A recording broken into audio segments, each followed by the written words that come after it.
The temperature on the rocky Iranian coastline was a suffocating 34 degrees Celsius, but the blood inside the 45 Navy SEALs hitting the dirt ran ice cold. They moved with the silent, terrifying precision of apex predators closing in on a kill. Their target, a classified IRGC anti-ship missile bunker buried deep in the Zagros Mountains, overlooking the Strait of Hormuz. Intelligence said it was lightly guarded. Intelligence said it was a soft target. Intelligence was dead wrong. As the lead breacher blew the heavy steel doors and the SEALs flooded into the concrete corridor, the facility didn't panic. It waited. 2 seconds later, every night vision goggle in the assault team went completely blind as searing industrial red lights flooded the subterranean bunker. Then the walls erupted in heavy machine gun fire. It wasn't a raid anymore. It was a perfectly orchestrated, deadly ambush. They were walking into a slaughterhouse. Before we break down exactly how these Tier 1 operators fought their way out of a guaranteed death sentence, I need a quick favor. We are building the most elite tactical breakdown community on YouTube. If you respect the warriors who bleed in the shadows to keep the world spinning, hit that like button and subscribe right now. Your support is the only thing keeping these classified deep dives coming. Let's get back into the ambush. The approach had been a masterclass in stealth aviation.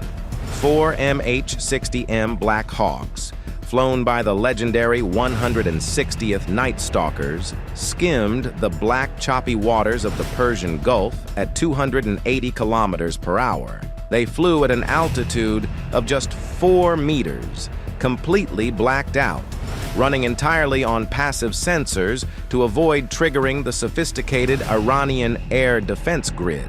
Above them, orbiting at 25,000 feet, an MC-130J electronic warfare aircraft painted a real-time digital picture of the battle space.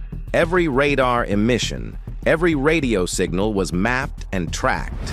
The Black Hawks carried 45 operators from Naval Special Warfare Development Group, better known as SEAL Team 6. They had rehearsed this exact hit 32 times in a classified mock-up.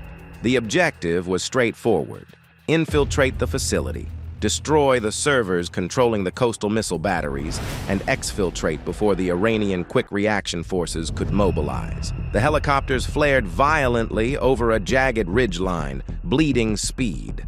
Fast ropes dropped. 45 operators hit the dust in perfect intervals, weapons raised, scanning the desolate terrain. The landing was completely uncontested. No sirens, no perimeter guards. It was almost too quiet.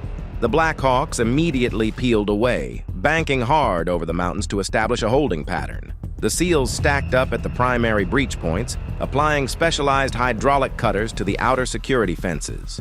Everything was green. Everything was proceeding exactly according to the rigid timeline. But in the Shadow War, perfection is often the first warning sign of a trap. The breach, the explosive charge on the bunker's primary blast door, detonated with a concussive thud that shook the bedrock. The SEALs pushed through the smoking frame, rifles up, infrared lasers cutting through the dust. The corridor was identical to their satellite blueprints.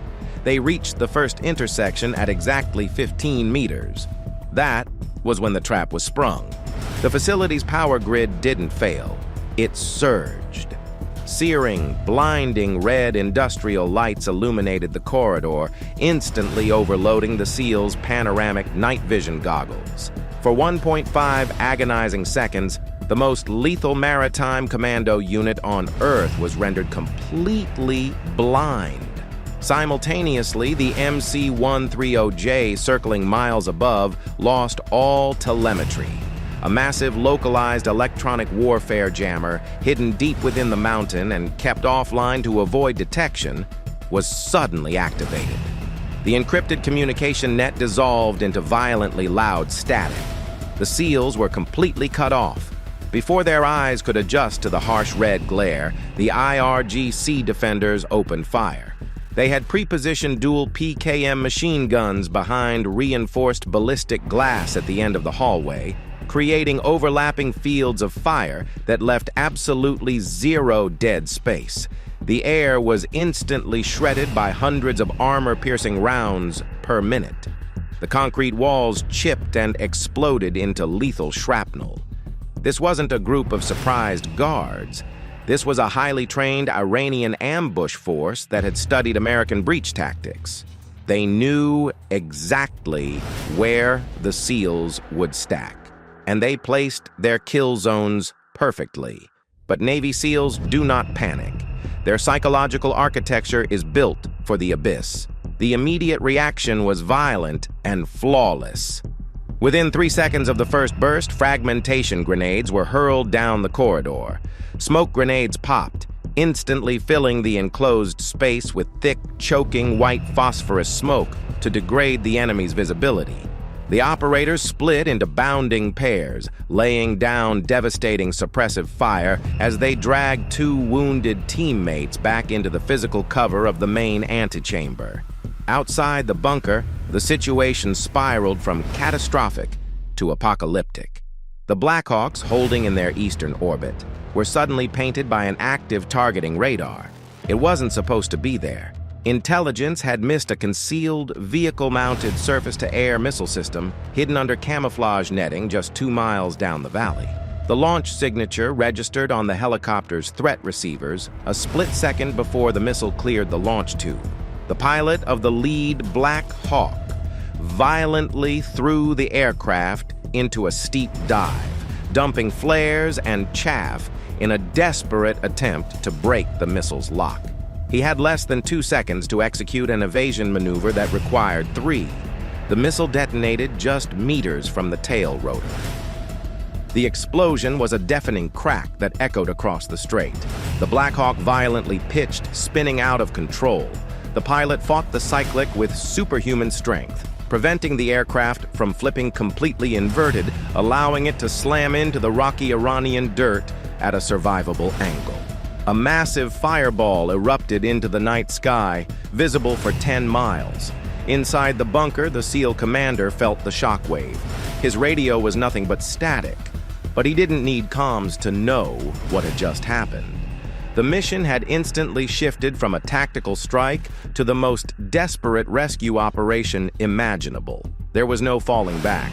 The Iranian quick reaction forces were already moving toward the crash site. The SEALs made a brutal split-second decision: push completely through the IRGC ambush, breach the rear exit of the bunker, and sprint to the downed helicopter. It was infantry combat at its most savage.